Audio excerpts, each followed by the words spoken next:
Bonjour et bienvenue dans cette deuxième partie du cours d'hiver 2021 du CSTC au sujet de la toiture plate et de la révision de la NIT 215. Le premier chapitre au sujet des compositions de toiture fait l'objet de la partie 1 de ce cours. La partie 2 que je vais vous exposer comprend un chapitre au sujet du pare-vapeur et un autre au sujet de la rénovation. Et enfin, dans la troisième partie, je traiterai de l'impact environnemental et de la pathologie. Je poursuis donc avec le chapitre par vapeur. La fonction principale du pare-vapeur est d'éviter que la quantité de condensation interne devienne inadmissible suite à la convection ou à la diffusion de vapeur d'eau, en assurant donc l'étanchéité à l'air et à la vapeur du complexe de toiture. La nécessité ou non de prévoir un pare-vapeur est à déterminer par l'auteur de projet par des calculs hygrothermiques, mais c'est également possible au moyen de données précalculées sur lesquelles je vais revenir dans la suite de l'exposé. Le pare-vapeur a également d'autres fonctions. S'il est appliqué en adhérence sur un support perméable à l'air, il va rendre ce support étanche à l'air, ce qui va diminuer les charges de vent sur les couches supérieures. Il peut également être utilisé comme une étanchéité provisoire. Il aura alors une autre fonction qui sera prédominante dans son choix et dans sa mise en œuvre. Il devra être posé comme une étanchéité, être constitué d'un réel matériau d'étanchéité avec les joints et les relevés rendus étanches. La présence d'un pare-vapeur dans un complexe de toiture plate implique aussi certains inconvénients, puisque la présence de cette couche également étanche va ralentir, voire empêcher le séchage de l'humidité présente éventuellement dans le complexe toiture, et cela va également retarder, voire entraver la découverte d'éventuelles infiltrations, puisque l'eau ne va pas directement s'écouler vers l'intérieur et ne sera donc pas visible. On peut remédier à ce deuxième inconvénient par le compartimentage de la couche d'isolation. Ce compartimentage qui va empêcher ou en tout cas limiter la dispersion de l'eau infiltrée dans le complexe toiture. Le compartimentage consiste donc à raccorder l'étanchéité avec le pare-vapeur pour diviser la couche d'isolation en différents compartiments. La figure que vous voyez sur ce slide présente le cas où l'étanchéité et le pare-vapeur sont compatibles et peuvent être liaisonnés entre eux. On voit donc un raccordement entre l'étanchéité et le pare-vapeur. Le compartimentage n'est pas encore une technique courante. On en a pas mal discuté avec le groupe de travail et il en est ressorti que le choix de réaliser ou non un compartimentage, la détermination des surfaces et de la localisation des compartiments doit se faire au cas par l'auteur de projet, en fonction du risque et des conséquences liées à une éventuelle infiltration d'eau. Ce compartimentage implique des opérations et des matériaux supplémentaires, donc un coût supplémentaire. C'est donc très important de le prévoir dès la conception et de définir la dimension et l'emplacement des compartiments pour que la tâche de l'entrepreneur soit clairement définie. C'est également important ensuite de reprendre ce compartimentage sur les plans as-built pour qu'il ait une utilité par la suite. Le compartimentage est différent de la fermeture de fin de journée où on va parfois raccorder l'étanchéité au pare-vapeur pour protéger l'isolation, comme on le voit sur cette photo, toutefois de manière incomplète. Mais ce ne sera pas toujours suffisant à long terme. C'est une protection provisoire qui ne sera pas forcément suffisante à long terme. Le compartimentage va donc permettre de limiter la propagation de l'eau qui sera éventuellement infiltrée et donc limiter aussi l'humidification de l'isolation. Dans ce cas, à nouveau, le pare-vapeur a également un rôle d'étanchéité. Il doit être étanche, permettre d'éviter la dispersion de l'eau, ce qui est déterminant pour son choix. Tous les matériaux ne vont pas convenir pour cette utilisation. Voici une illustration du compartimentage, donc quelques photos qui montrent le compartimentage autour de détails de toiture et également un plan as-built où on voit ce compartimentage, donc les différents compartiments, mais également le compartimentage autour des détails de toiture. J'ai montré un premier schéma dans le cas où l'étanchéité et le pare-vapeur sont compatibles.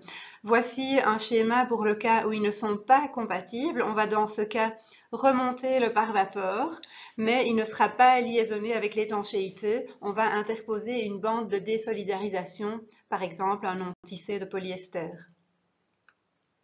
Dans le cas où on a deux couches d'isolation, il faudra bien entendu veiller à réaliser ce compartimentage de manière continue en tenant compte des deux couches qui seront alternées en le réalisant comme on peut le voir sur ce schéma. Le choix du pare-vapeur comprend 3 étapes. Tout d'abord, la détermination de la classe de climat intérieur, les classes pouvant aller de 1 à 4. Ensuite, caractériser et classifier les matériaux, les classes pouvant aller de E1 à E4. Et ensuite, déterminer la qualité du pare-vapeur à appliquer en fonction de ces données.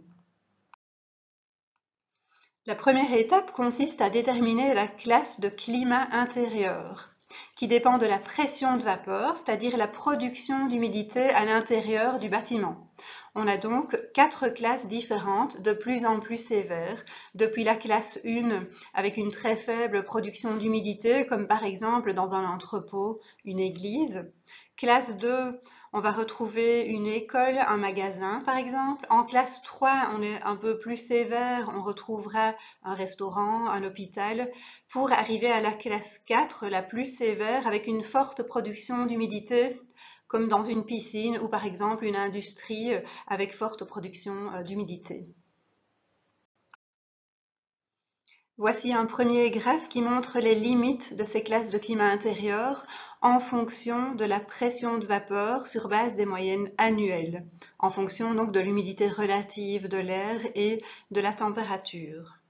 Si on ne dispose pas de cette information, on peut également déterminer la classe de climat intérieur sur base de 4 semaines de mesure de la température et de l'humidité relative à l'intérieur et à l'extérieur, qui vont permettre de déterminer la différence de pression de vapeur intérieure et extérieure, qui donnera donc les limites de ces classes de climat intérieur.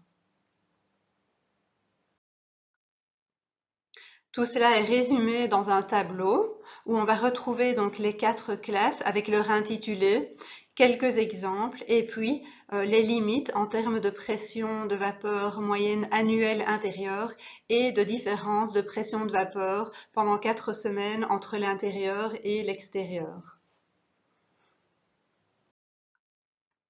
La seconde étape, donc caractérisation des matériaux, se fait au moyen de différents facteurs, à commencer par le facteur mu, facteur de résistance à la diffusion de vapeur d'eau. Ce facteur mu est égal à 1 pour l'air. On a ensuite le mu-d ou le SD en mètres, qui est l'épaisseur de la couche d'air équivalente pour la diffusion de vapeur d'eau. On retrouve des valeurs tabulées dans la norme ISO 10456 dont nous avons repris les valeurs les plus pertinentes pour une toiture plate dans un petit tableau de la NIT. On va donc par exemple voir qu'une dalle de béton sèche de 20 cm aura un MUD de 24. Une membrane bitumineuse de 3 mm d'épaisseur présentera un MUD de 150, etc. Un troisième facteur est le MUD équivalent ou MUD corrigé, également en mètres, qui représente l'épaisseur équivalente de diffusion, c'est-à-dire le MUD, mais qui tient compte, en plus de la nature et de l'épaisseur du matériau, également de sa mise en œuvre, c'est-à-dire du fait que les joints soient réalisés de manière étanche ou simplement posés, de la présence éventuelle de perforations, etc. Et c'est sur base de ce MUD équivalent qu'on va définir les classes E1 à E4 des matériaux. Ces classes sont reprises également dans un tableau On voit donc dans la première colonne les différentes classes et leurs limites en termes de MUD équivalent en mètres. Et dans la deuxième colonne, on retrouvera les différents matériaux possibles, mais également avec leur mise en œuvre. Si je prends le cas d'un film polyéthylène de 200 microns, je le retrouverai en classe E1, et puis je le retrouverai également en classe E2 à condition que les joints soient collés. En classe E3, je vais plutôt retrouver les matériaux bitumineux, et puis en classe E4, les matériaux bitumineux multicouches ou avec présence d'aluminium, par exemple, qui est fortement étanche à la vapeur d'eau. Par rapport à la unité 215 actuelle, on retrouvera en plus les pare-vapeurs aluminium auto-adhésifs qui, entre-temps, ont fait leurs preuves et dont on a pu montrer que le MUD équivalent est également très élevé et très proche du MUD. Avec une petite remarque qui est la suivante. Donc un soin particulier doit être apporté à la réalisation des recouvrements, mais principalement du recouvrement transversal, dans le cas d'un support en tôle d'acier profilé, puisque dans le sens transversal, le support est discontinu. Il faut donc s'assurer de rendre le support continu pour pouvoir presser correctement le joint. On voit donc ici la pose de ce type de pare-vapeur alu auto-adhésif sur un support continu. Dans le cas d'un support comme des tôles d'acier profilées, il y a tout d'abord des exigences mécaniques. Il faut pouvoir résister au pas dans le cas où on marche entre les nervures supérieures des tôles d'acier. Il faut s'assurer que le joint longitudinal se trouve bien sur une nervure supérieure de tôle d'acier pour pouvoir le réaliser correctement. Et pour le joint transversal, on doit absolument éviter ce type de phénomène où on voit que le joint n'est pas correctement réalisé de manière étanche, en prévoyant un support continu. On voit ici une bande d'étanchéité qui est bien tendue. L'idéal, c'est une tôle d'acier rigide qui forme un support tout à fait continu pour la réalisation du joint. La troisième étape consiste alors, compte tenu de la classe de climat intérieur et des caractéristiques des matériaux, à sélectionner le matériau et la technique de pose qui correspondra aux exigences. Ça fait l'objet d'un tableau, donc dans la unité 215, tableau qui a été repris dans la nouvelle version de la unité. Ce tableau a bien entendu été réanalysé entièrement, notamment par l'application de calculs dynamiques plutôt que les calculs Glaser comme précédemment au moyen du logiciel Delphine. Également avec des hypothèses plus réalistes. Les calculs étaient précédemment réalisés sur base d'une toiture inclinée à 45 degrés orientée au nord. Les calculs dynamiques ont été réalisés sur l'hypothèse d'une toiture plate ombragée par un mur orienté au nord. Donc tous les cas de figure ont été réexaminés et soumis à une nouvelle simulation. Ensuite, le tableau a été adapté, mais uniquement dans le cas où on obtient un résultat, une classe plus sévère. Si on obtient une classe moins sévère, on va conserver la classe actuelle pour garder une certaine sécurité et garder la possibilité d'une vérification par un calcul Glaser qui est simple et ne nécessite aucun logiciel. Dans la plupart des cas, et certainement dans le cas des supports en bois ou en acier, on aboutit à des résultats similaires ou moins sévères, donc le tableau n'a pas été modifié. Dans le cas d'un support en béton neuf, il n'y a pas de changement, moyennant une légère adaptation des hypothèses et des seuils. On garde une classe E3 pour les classes 1 à 3 de climat intérieur et une classe E4 pour une classe de climat intérieur 4. J'ai parlé d'une légère adaptation des hypothèses, c'est-à-dire que la limite en principe de condensation acceptable est 200 grammes par mètre carré. Les simulations ont montré des résultats très légèrement supérieurs à ces 200 grammes par mètre carré. Mais l'hypothèse de départ de considérer le MUD équivalent le plus bas de la classe de pare-vapeur, donc 25, est très sévère, sachant qu'en classe E3, on a des matériaux bitumineux, on aura certainement au moins 100 comme MUD équivalent. On a donc refait des calculs sur base de cette hypothèse, d'autant plus qu'on sait que l'impact d'une éventuelle condensation sera moindre vu les épaisseurs d'isolation actuelles, et moyennant cette adaptation, on a pu voir qu'on conservait une classe E3 pour les classes de climat intérieur 1 à 3. Dans le cas où ce support en béton est tout à fait sec, c'est-à-dire en rénovation, on a pu voir qu'en classe 1 à 3, le pare-vapeur n'était pas requis, sauf dans la classe 3, dans le cas d'une isolation en laine de roche. Dans ce cas-là, les simulations ont montré qu'un pare-vapeur de classe E1 était tout de même nécessaire. C'est donc une adaptation qui a été apportée au tableau où ça a été ajouté en note, donc pour le cas où on a affaire à un béton tout à fait sec en rénovation et un isolant en laine de roche. Un autre changement au niveau des notes de ce tableau est le cas de la perlite expansée, où l'expérience du groupe de travail a montré que ce produit était relativement sensible à l'humidité et pouvait perdre sa cohésion en cas d'humidification. On a donc décidé, par sécurité, de prévoir toujours un pare-vapeur dans le cas où on est confronté à ce type d'isolation.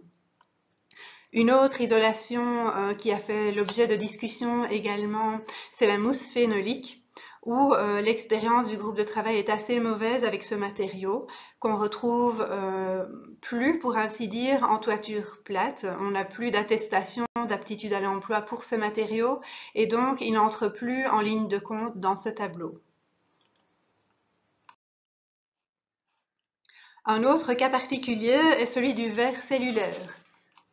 C'est un matériau qui est intrinsèquement très résistant à la diffusion de vapeur d'eau, d'autant plus qu'il est généralement posé à plein bain de bitume, le bitume qui lui-même est très résistant à la diffusion de vapeur d'eau, et donc la présence de ce bitume dans les joints en dessous et au-dessus du verre cellulaire fait qu'on a un ensemble tout à fait compact et étanche à la vapeur d'eau, et que de manière générale, il n'y a pas besoin de pare-vapeur avec ce matériau.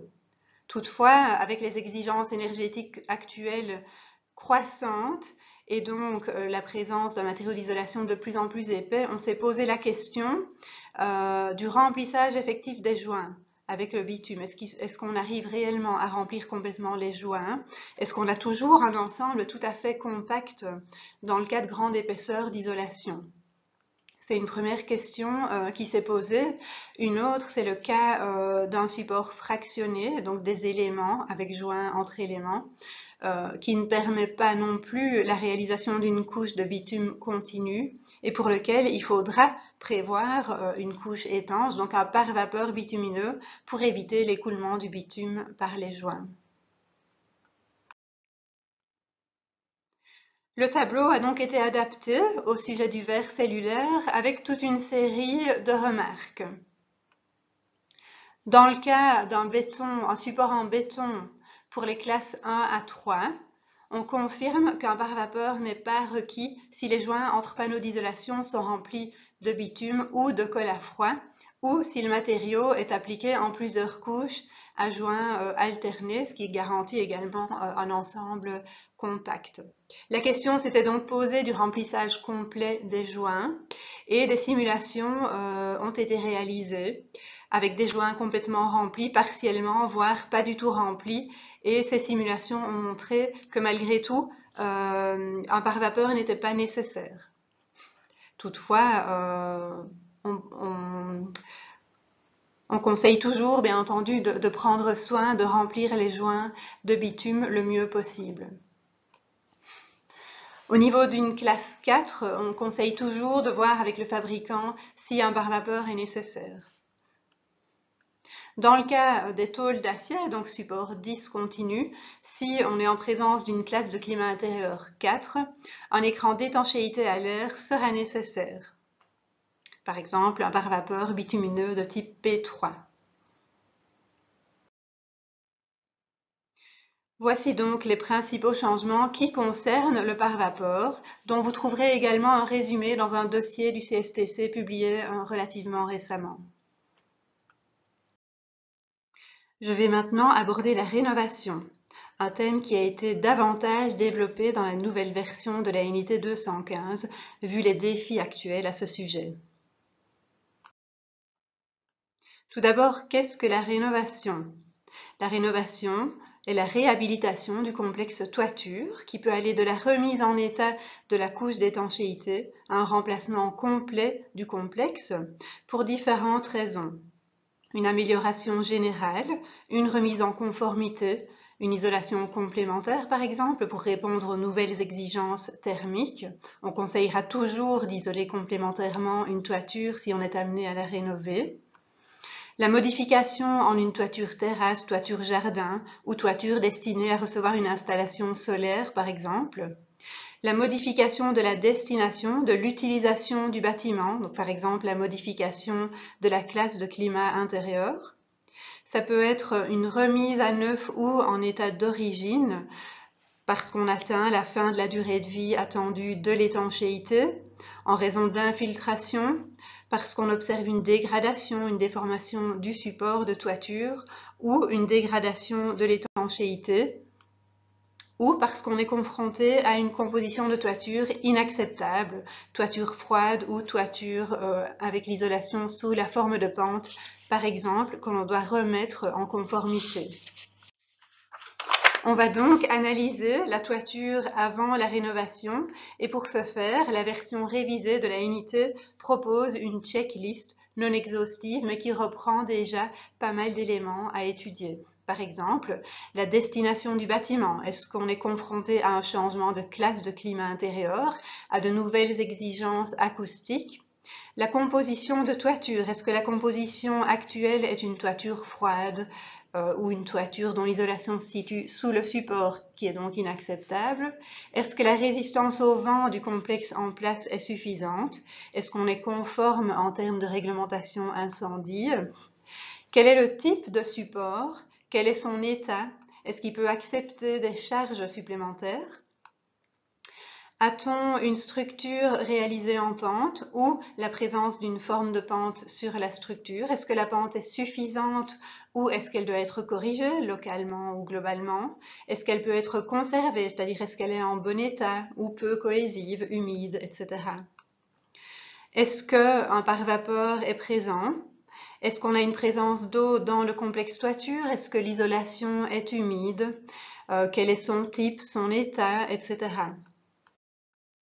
On va également examiner l'étanchéité, voir si on observe la présence d'eau dans le complexe et si elle est due à une infiltration ou à de la condensation. Quel est le type d'étanchéité, sa qualité, sa fixation? Est-ce qu'on peut la conserver? Est-ce qu'elle doit être remplacée? Est-ce que la hauteur des relevés est suffisante? Si on souhaite isoler complémentairement, est-ce qu'il est possible d'augmenter cette hauteur? Si on a une présence d'une protection de l'étanchéité, on va également examiner si elle peut être conservée ou si elle est à remplacer. Les détails de toiture seront également examinés. Est-ce qu'ils sont réalisés selon les règles de l'art? Est-ce que le système d'évacuation de l'eau est fonctionnel? Est-ce que certains accessoires sont à remplacer? Ce sera souvent le cas pour les avaloirs, par exemple. Parfois, pour compléter donc toutes ces observations, on devra réaliser des sondages pour voir les couches en présence, mais également leur état, la présence d'eau éventuelle, l'adhérence suffisante ou non des différentes couches. Le texte de la NIT aborde ensuite certains scénarios de rénovation pour des situations données. On va commencer par la rénovation énergétique. On sait que c'est important de correctement isoler les bâtiments et qu'il y a certainement beaucoup à faire dans les bâtiments existants à ce sujet. On va donc envisager la rénovation énergétique tout d'abord d'une toiture chaude. On va dans ce cas, en premier lieu, examiner si le complexe peut être conservé ou non, c'est-à-dire quel est l'état et quelle est la fixation, l'adhérence, etc. des matériaux. L'étanchéité va dans ce cas-ci devenir le pare-vapeur, s'il n'y a pas de pare-vapeur en dessous de l'isolation ou s'il est douteux ou défectueux. On se retrouve donc dans le cas où l'isolation se trouve en partie sous le pare-vapeur et en partie au-dessus du pare-vapeur, un cas de figure que j'ai décrit précédemment dans ce cours d'hiver. On va examiner l'état de l'étanchéité et voir si des réparations locales sont nécessaires ou s'il faut appliquer une couche d'étanchéité supplémentaire. Et puis au-dessus, on va isoler complémentairement en ajoutant soit un complexe de toiture chaude, soit un complexe de toiture inversée qui donnera alors lieu à une toiture dite duo, combinaison toiture chaude, toiture inversée, et pour laquelle des vérifications supplémentaires seront nécessaires. On sait que la pente est d'autant plus importante en toiture inversée pour éviter la stagnation d'eau dans la couche supérieure d'isolation. On va donc vérifier que la pente est suffisante, mais il faudra également s'assurer que la composition de toiture peut reprendre le lestage impliqué par une toiture inversée. J'ai parlé de la hauteur de relevée, donc dans tous les cas où on doit isoler complémentairement, donc ajouter de la hauteur, relever le niveau fini d'étanchéité, il faudra bien sûr s'assurer de pouvoir réaliser une hauteur de relevée suffisante pour tous les détails, raccordements, etc.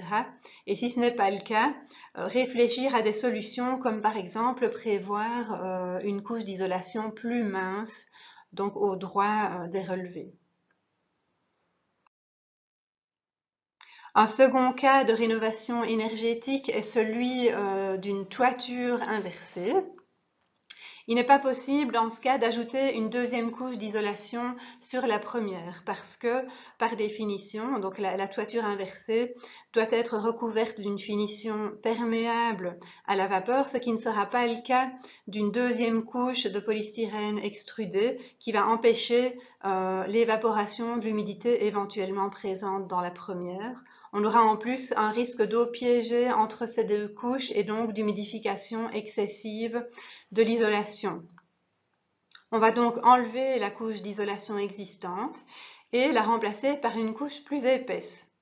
Il faut donc s'assurer que la conception de toiture est bien toujours adaptée à celle d'une toiture inversée, c'est-à-dire voir si la pente est suffisante, la contrôler après avoir enlevé l'isolation existante, également voir si la résistance thermique du support de toiture est bien suffisante également. Si maintenant les exigences énergétiques sont strictes et qu'il n'est pas possible de les atteindre avec une seule couche d'isolation, ce qu'on pourra faire, c'est enlever donc la couche d'isolation et appliquer un nouveau complexe de toiture chaude. Dans ce cas-là, l'étanchéité existante sous la couche initiale de polystyrène extrudé deviendra le pare-vapeur de la nouvelle toiture chaude. On pourra également réaliser une toiture duo, combinaison entre une toiture chaude et une toiture inversée. On pourra même dans ce cas-là envisager pour la partie toiture inversée de réutiliser les panneaux XPS de la toiture initiale si leur état le permet. On va maintenant aborder le cas d'une rénovation énergétique de toiture froide. On est donc dans le cas d'une toiture techniquement inacceptable qui doit être convertie en une composition acceptable, c'est-à-dire une toiture chaude. On va d'abord obturer les ouvertures qui ont été réalisées initialement donc pour permettre une ventilation par l'air extérieur, mais dont on a pu montrer que ça ne fonctionnait pas correctement. Et puis, on va ajouter une isolation au-dessus du support selon le principe d'une toiture chaude. Si on était confronté à un problème de condensation, on va dans tous les cas améliorer la situation par la pose de cette isolation supplémentaire. Toutefois, il faudra examiner l'état du support, voir s'il est trop humide ou endommagé et si on doit le remplacer ou s'il peut être conservé. On va également examiner l'état de l'isolation. Si son état ne permet pas de la conserver, on l'enlève et on se situera dans le cas d'une toiture chaude classique avec isolation uniquement au-dessus du support. Si maintenant son état permet de la garder, elle sera alors complétée pour supprimer la lame d'air et on se retrouvera dans la configuration de toiture où une partie de l'isolation se trouve au-dessus du support et une partie en dessous qu'on a déjà abordé au début de ce cours. La particularité, la difficulté dans le cas d'une rénovation de toiture froide, c'est de réaliser la continuité de l'isolation et de l'étanchéité à l'air entre la toiture et les façades, en particulier dans le cas d'une toiture dépassante.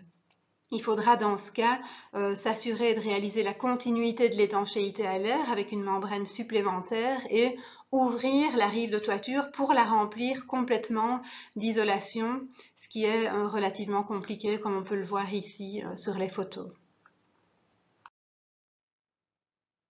Voici un second scénario de rénovation qui est l'amélioration de la pente. Je commence peut-être par un petit rappel au sujet de la pente et de la stagnation d'eau, qui fait d'ailleurs l'objet d'un article du CSTC Contact publié il y a quelques années. La stagnation d'eau en toiture plate ne peut pas être complètement évitée. On doit concevoir la toiture avec une pente suffisante, c'est-à-dire 2% en partie courante et 1% dans les chéneaux. Toutefois, une certaine stagnation est acceptable dans la mesure où c'est pratiquement impossible de l'éviter complètement.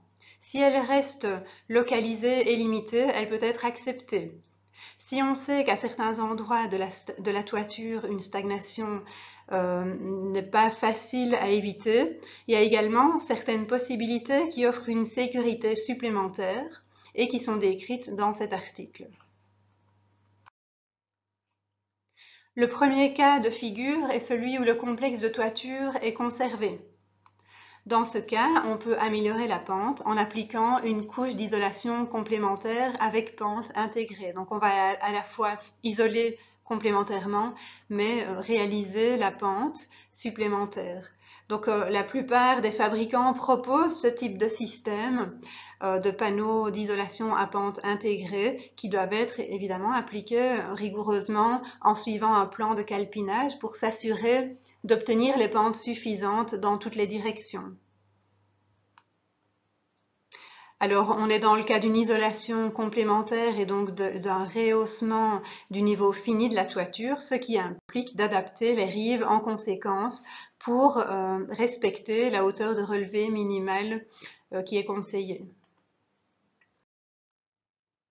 On peut également réaliser certaines corrections locales dans le cas où on observe des stagnations d'eau localisées, donc pour orienter cette eau vers les avaloirs.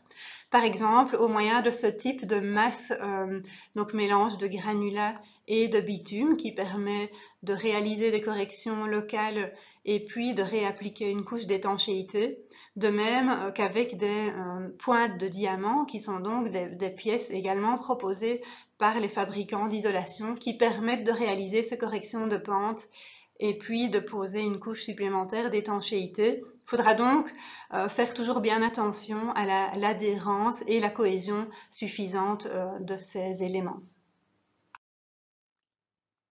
Un second cas de figure est celui où le complexe de toiture est démonté jusqu'au support. Et dans ce cas-ci, une étanchéité provisoire sera nécessaire si on souhaite évidemment maintenir le bâtiment hors d'eau pendant les travaux. Si le support est suffisamment plan, on va donc poser cette étanchéité provisoire et puis réaliser la pente. Différentes possibilités s'offrent à nous. L'application d'une isolation à pente intégrée. Dans ce cas, l'étanchéité provisoire va devenir le pare-vapeur. Ce système présente l'avantage de ne pas impliquer l'introduction d'humidité de construction. Par contre, on est moins flexible en cas de défaut de planéité. Une seconde possibilité est celle de l'utilisation d'une forme de pente liée au ciment avec panneaux d'isolation intégrés. J'en ai parlé précédemment dans ce cours. On sait que ce système est relativement sensible aux conditions climatiques. Il faut donc s'assurer de conditions climatiques adaptées, mais surtout respecter un temps de séchage suffisant. C'est d'autant plus délicat dans le cas présent où on a la présence d'une étanchéité provisoire et donc d'une couche étanche qui ne permet pas un séchage par l'intérieur. Il faudra donc un temps de séchage très important pour s'assurer d'un séchage suffisant du système. Ça ne permettra pas forcément d'appliquer les couches supérieures en adhérence. Il faudra éventuellement fixer mécaniquement ou lester dans ce cas. Si le support est plutôt irrégulier, n'est pas suffisamment plan pour poser directement l'étanchéité, on devra commencer par égaliser le support, également contrôler son séchage, son fléchissement éventuel, voire la présence de contrepente, avant de réaliser les étapes décrites précédemment. Si le support présente une flèche importante, on devra bien entendu s'inquiéter de sa stabilité, voir si oui ou non on peut le conserver ou s'il doit être renforcé. Ce scénario de rénovation-amélioration de la pente fait également l'objet d'un dossier du CSTC que vous pouvez trouver parmi nos publications. Voici qui clôture la deuxième partie de ce cours d'hiver. Je vous remercie pour votre attention et je vous retrouve pour la troisième partie.